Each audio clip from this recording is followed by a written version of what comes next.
Assalamualaikum warahmatullahi wabarakatuh, dan selamat malam. Kembali bersama saya Bang Jako di channel Jalan Kodim. Oh, saya masih tetap ingin mengulang tentang alam akhirat. Itu adalah saat ini, dan kehidupan kita saat ini adalah merupakan alam kubur dari kehidupan kita sebelumnya. Dimensi dunia dan dimensi akhirat itu adalah hubungannya paralel dan sifatnya dimensional. Artinya dia berjalan secara paralel. Kita bisa jasmani kita hidup di alam dunia dan kita menyadari itu, tetapi di satu sisi kita pun bisa menembus dimensi akhirat. Konsekuensi dari pemahaman ini bahwa tentunya yang namanya reinkarnasi itu juga harus ada, karena pada dasarnya ketika kita hidup di saat ini, sebenarnya kita sedang menciptakan sebuah catatan-catatan bagi diri kita sendiri. Dan ketika kemudian kontrak jasmani kita berakhir, maka catatan-catatan itu kemudian mewujud di Lauhul Mahfuz, dan selanjutnya itu yang akan membentuk koda dan kodar kita di kehidupan selanjutnya. Apa yang paling penting dalam pemahaman ini, itu intinya adalah di kesadaran. Ya, sekali lagi bahwa semuanya di kesadaran.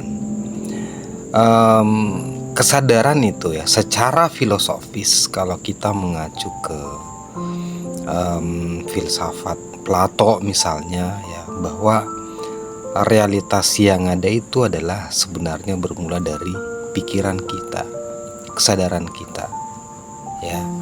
Bahkan itulah yang sebenarnya membentuk semua yang ada. Dan itu kemudian banyak teori-teori filsafat selanjutnya dan bahkan teori-teori ilmiah yang kemudian menjustifikasi tentang hal tersebut.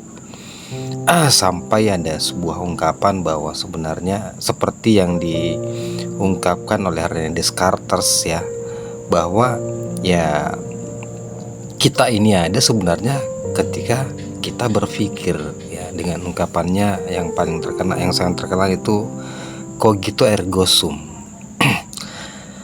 Nah, sebenarnya ya dalil-dalil tentang ini semua itu banyak kita menemukan di Al-Quran, ya.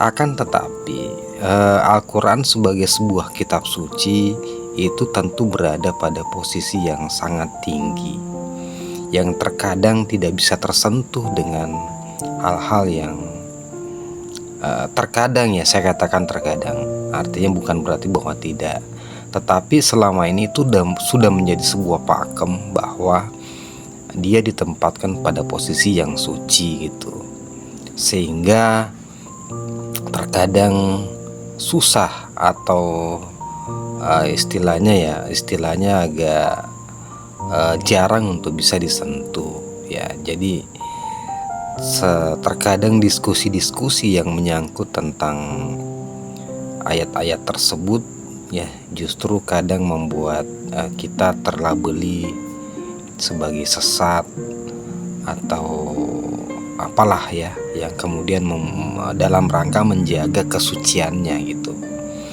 ya. Tetapi seiring dengan perkembangan zaman, perkembangan teknologi, perkembangan AI, ya, itu kemudian pelan-pelan berubah gitu. Artinya sebuah keyakinan itu harus bisa diuji, ya. Sebuah keyakinan itu harus terbuka.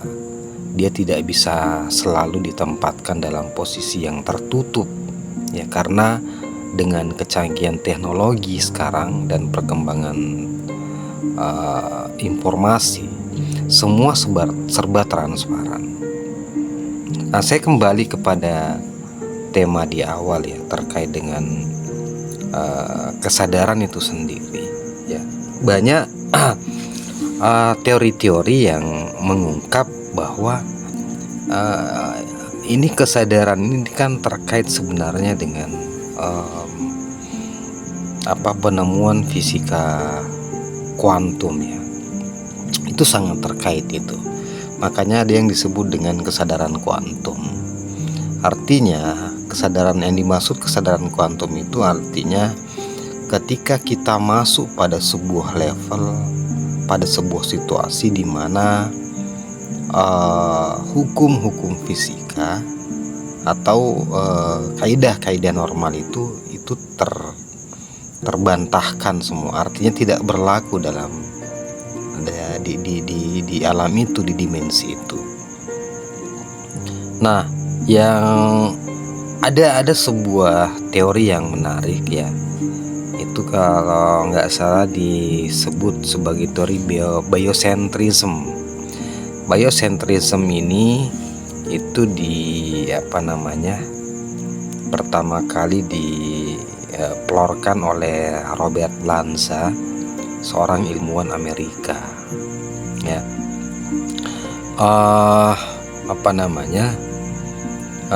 Robert Lanza ini kan juga dikenal sebagai ilmuwan yang berkecimpung di teknik cloning ya. Teknik cloning itu banyak dikembangkan juga oleh Robert Lanza ini kalau kita telusuri di literasinya. Robert Lanza meluncurkan teori biocentrism yang cukup kontroversi ya. Walaupun banyak yang menyebut teori ini sebagai sebuah teori yang spekulatif karena tidak didasarkan pada proses percobaan ya secara lengkap, tetapi ini sangat memberikan petunjuk ya bagi dunia ilmu pengetahuan atau dunia sains terkait bagaimana memahami kesadaran itu sendiri ya. Nah, menurut Robert Lanza bahwa kesadaran itu adalah merupakan pusat dari realitas ya. Nah, jadi menurut pendapatnya bahwa alam semesta ini itu sebenarnya diciptakan oleh kesadaran, bukan sebaliknya ya. Jadi kesadaran kita lah sebenarnya yang menciptakan alam semesta ini. Nah, ini kan sebenarnya didasari oleh teori sebelumnya, yaitu saya juga pernah mengupas dalam konten-konten saya ya. Itu yang kita sebut sebagai eksperimen celah ganda ya, percobaan celah ganda. Nah, itu di percobaan celah ganda itu kan disimpulkan bahwa di situ yang paling berperan adalah pengamat. Sampai-sampai di uraian saya mengatakan bahwa salah satu ilmuwan yang mengomentari terkait percobaan ini, yaitu Albert Einstein, dia sampai mengatakan bahwa saya tidak yakin apakah bulan itu ada jikalau kita tidak mengamatinya gitu ya. Nah, jadi itu sebenarnya ingin menyampaikan bahwa yang sangat berperan dalam segala hal, dalam keberadaan alam semesta, dalam apa yang kita lihat di sekeliling kita itu sebenarnya adalah karena efek pengamat, karena ada kita yang mengamatinya ya. Jadi kalau kita tidak mengamatinya ya, kita tidak pernah mengamati sesuatu ya, sebenarnya dia tidak punya realitas, karena realitas itu ditentukan oleh kita yang menyadari realitas itu. Makanya konsekuensi berikutnya bahwa sebenarnya ruang dan waktu itu pun hanya sebagai ilusi, karena dia tercipta dari kesadaran kita, karena kita menyadari gitu ya.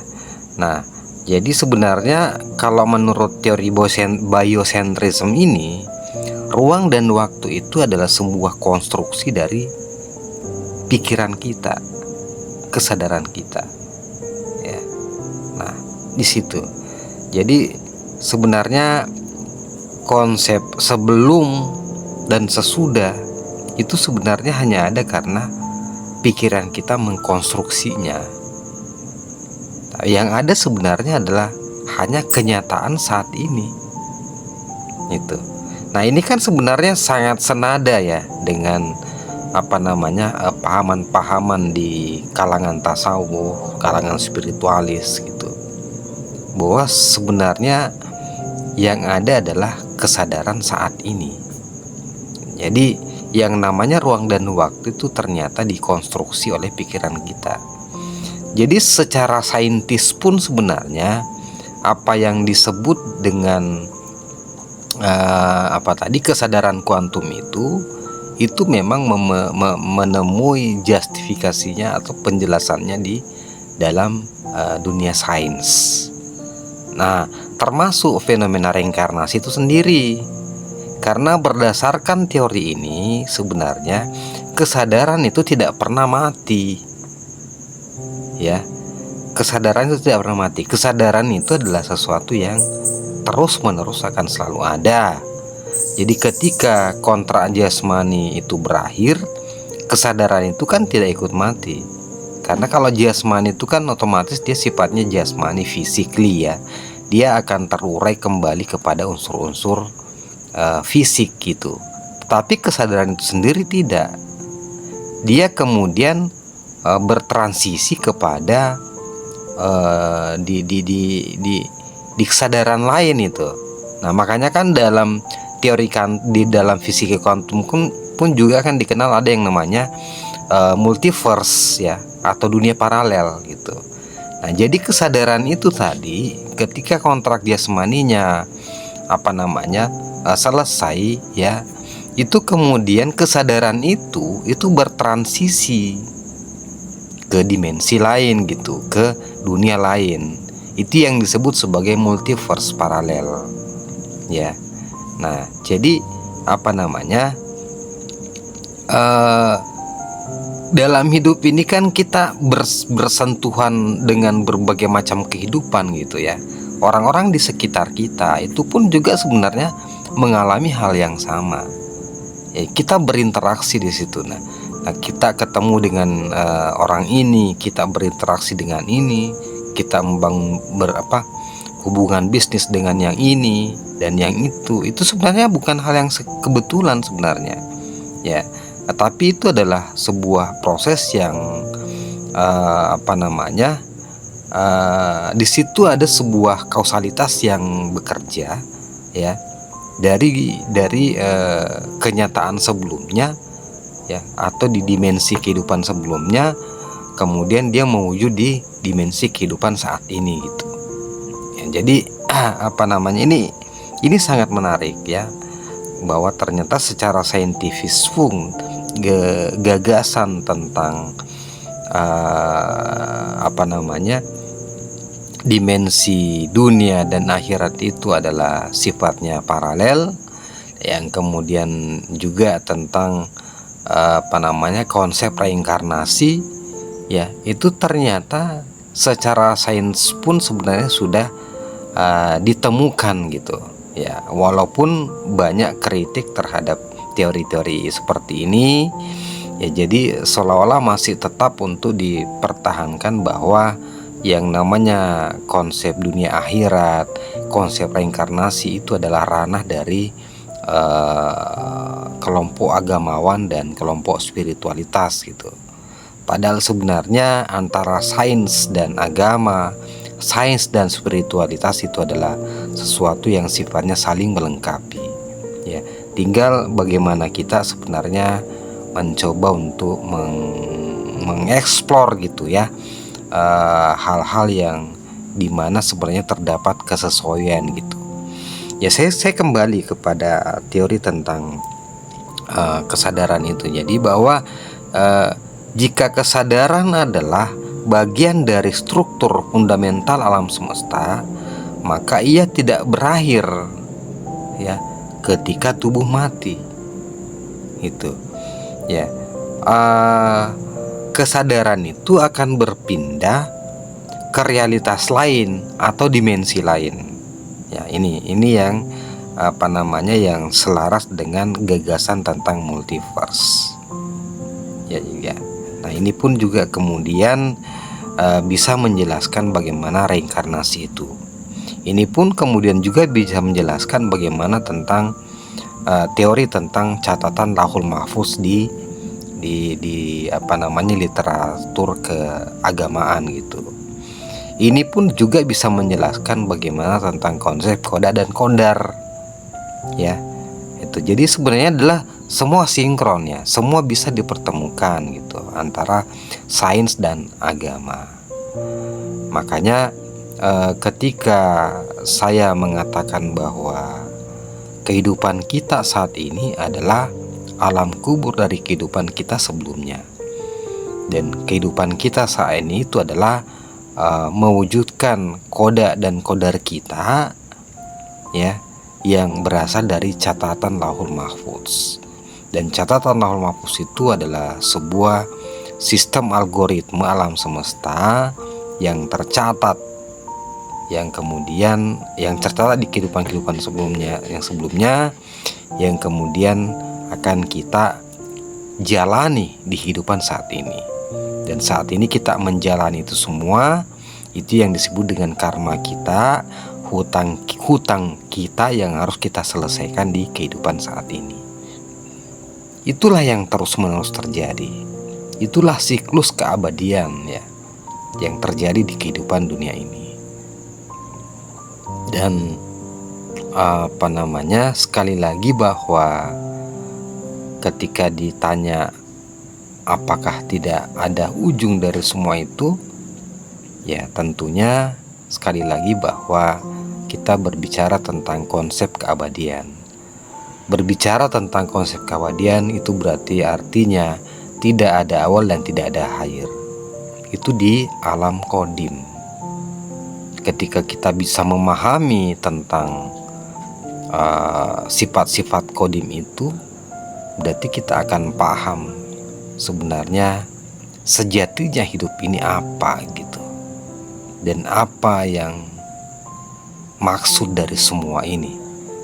Ya, tetap stay di channel Jalan Kodim karena kita akan banyak mengulas tentang tema-tema ini. Karena sejatinya inilah yang kita cari sebenarnya dalam hidup ini. Bersama saya Bang Jako di channel Jalan Kodim. Selamat malam. Assalamualaikum warahmatullahi wabarakatuh.